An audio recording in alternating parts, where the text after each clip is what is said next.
Hi students, welcome to our online class. Last lecture we study about the topic cell structures and microorganism. Now in this lecture we study the useful organism. In that some examples of useful organisms. What is antibiotics? Harmful organisms, which are the harmful organisms?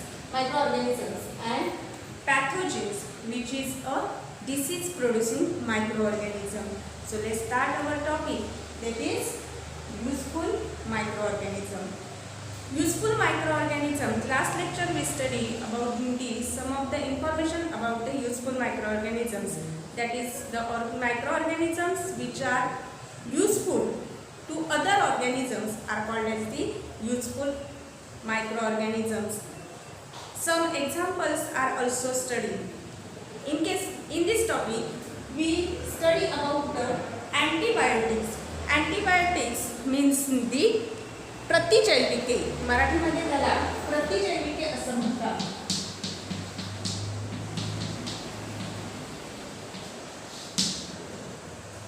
When we fall ill, we go doctors and doctors prescribes the medicines which retards the growth of the microorganisms and increases our immunity power.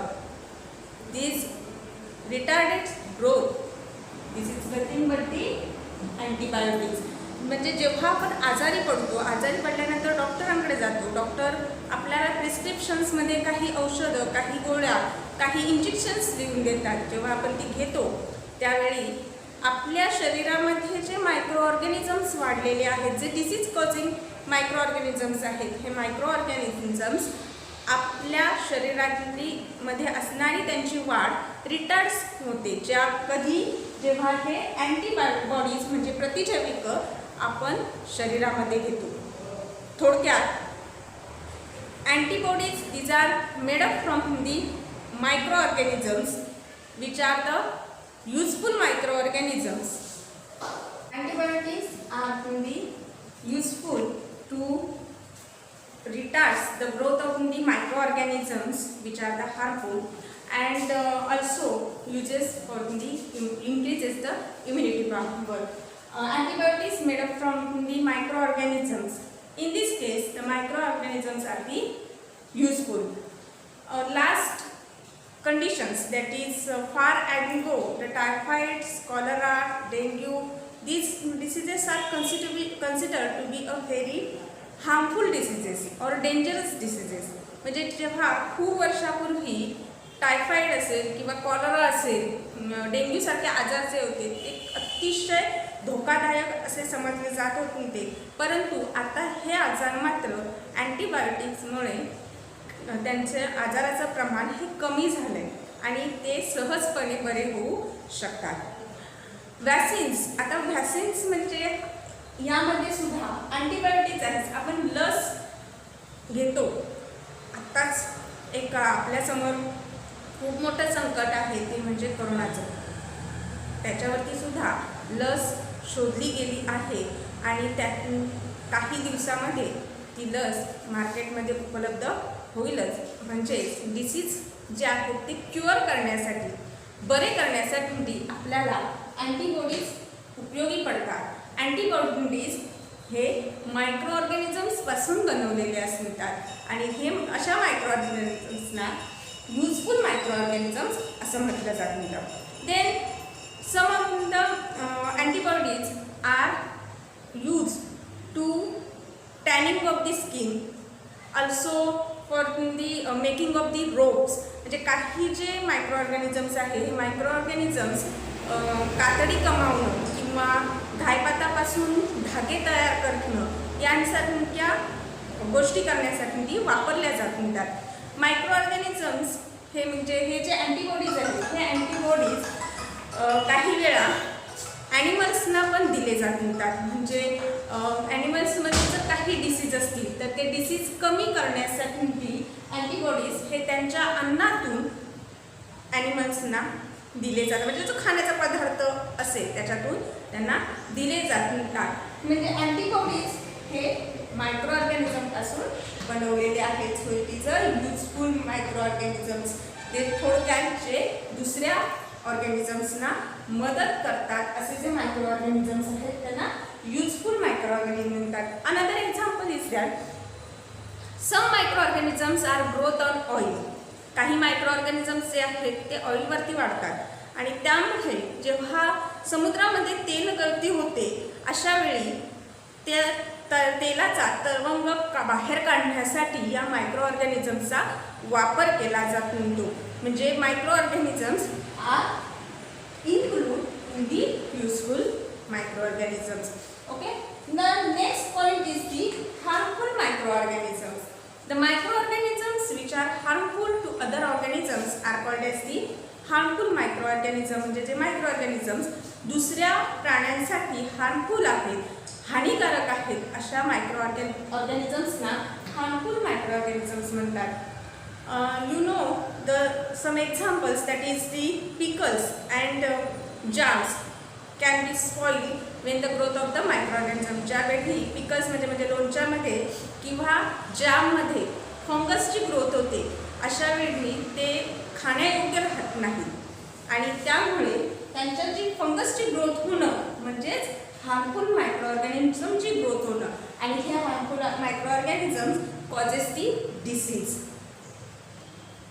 म्हणजे थोडक्यात harmful मायक्रोऑर्गॅनिझम दुसऱ्यांना हानी पोचवण्याचंच काम करतात. असे पदार्थ ज्याच्यामध्ये fungus growth झालेला आहे किंवा काही वेळा पदार्थांची चव बदलणे किंवा पदार्थांचा वास बदलल्यासारखा वाटतो अशामध्ये निश्चितच हार्मफुल ऑर्गॅनिझमची ग्रोथ झालेली असते आणि असे पदार्थ जर खाल्ले तर मात्र आपल्या शरीरावर त्याचा विपरीत परिणाम होतो.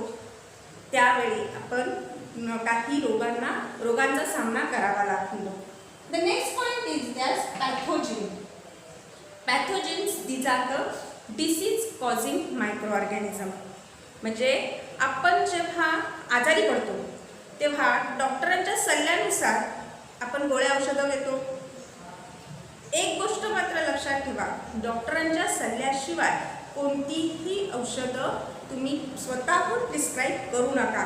कारण काही औषधांचं प्रमाण जे आहे ते तज्ज्ञ मंडळीला म्हणजे डॉक्टरसारख्याच लोकांना माहिती असतं.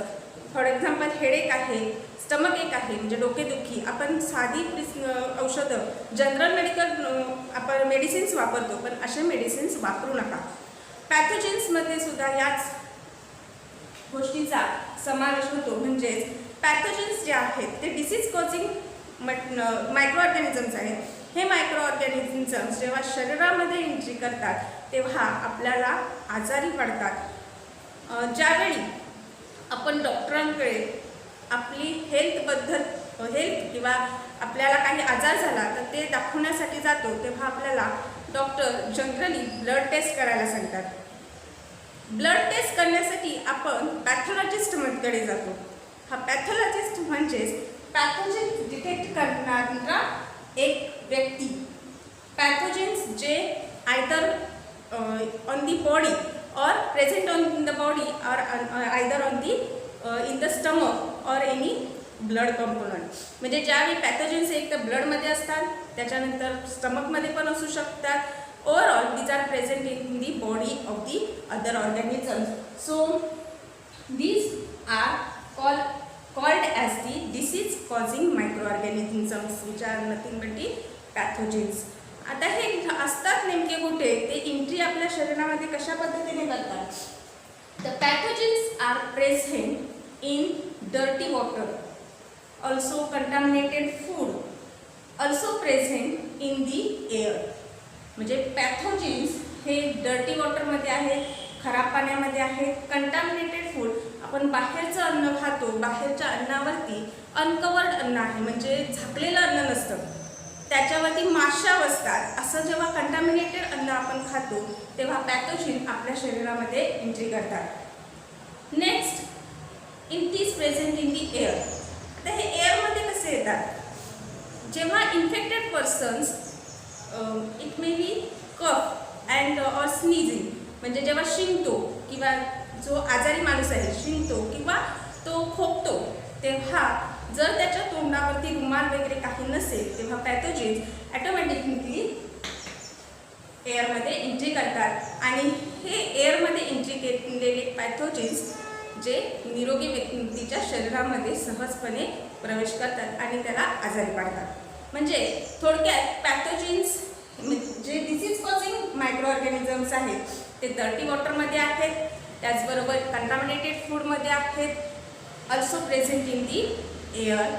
It causes the different diseases like the elephantiasis, also causes the malaria, it causes the amoebiasis. म्हणजे थोडक्यात आपल्या जर शरीरामध्ये एंट्री पॅथोजेन्सनी केली तर काही वेळा आपल्याला पोटाचे आजार होतात. Some of the insect also causes the diseases. From the insect, the pathogens are enters into the body of the organisms and causes the diseases. For example, when the mosquito is present on the dirty water as well as on fresh water also. म्हणजे mosquito हा खराब पाण्यामध्ये पण असतोच आणि त्याचबरोबर डेंग्यूचे जे mosquito आहेत ते मात्र चांगल्या पाण्यावरती सुद्धा आढळतात. त्यामुळे मॉस्किटो काय करतात, आजार त्या ऑब्वियसली ते आजार क्रिएट करतात. मलेरिया, डेंग्यू यांसारखे आजार जे आहेत ते मॉस्किटोमुळे होतात. काही वेळा एलिफंटासिस म्हणजे हत्ती रोग हा सुद्धा आजार कीटकांपासूनच होऊ शकतो. हे पॅथोजेनच्या संदर्भात आपण बघतो की पॅथोजेन्स हे डिसीज कॉझिंग मायक्रो ऑर्गॅनिझम्स आहेत. सो आता आपण याच्यापासून वाचू कसं किंवा हे जे डिसीज कॉझिंग मायक्रो ऑर्गॅनिझम्स आहेत पॅथोजेन आपल्या शरीरामध्ये एंट्री करणार नाही हे आपण कशा पद्धतीने आपल्याला त्यांच्यापासून प्रोटेक्ट करू शकतो. तर फर्स्ट ऑफ ऑल की क्लीन अँड बॉइल वॉटर, पाणी जे आहे ते स्वच्छ आणि उकळून घेतलेलं पाणी प्यावं. ईट द कव्हर्डेड फूड म्हणजे जे काही फूड आहे त्याच्यावरतीच आपण जर बाहेरून काही घेत असू तर ते फूड हायजेनिक कंडिशनमध्ये आहे की नाही ते बघणं गरजेचं आहे. आणि त्याचबरोबर बाहेर जेव्हा आपण जातो तेव्हा बाहेरच्या अन्नावरती एक आवरण आहे की किंवा अन्न झाकून ठेवलं आहे की नाही हे सुद्धा बघणं आवश्यक आहे. त्याचबरोबर पॅथोजेन्स हे जे आहेत हे गॅबेजमध्ये त्यानंतर डर्टी वॉटरमध्येच वाढतात आणि त्यामुळे आपल्या आजूबाजूला कचरा न करू देणं, तसंच पाण्याची किंवा सांडपाणी जे आहे त्याची विल्हेवाट योग्य पद्धतीने लावणं आवश्यक आहे. मग हे जर सगळं आपण केलं तरच आपल्याला डिसीज आपल्याला होऊ शकत नाही आणि याची काळजी आपण घेणं आवश्यक आहे. Okay, bye bye.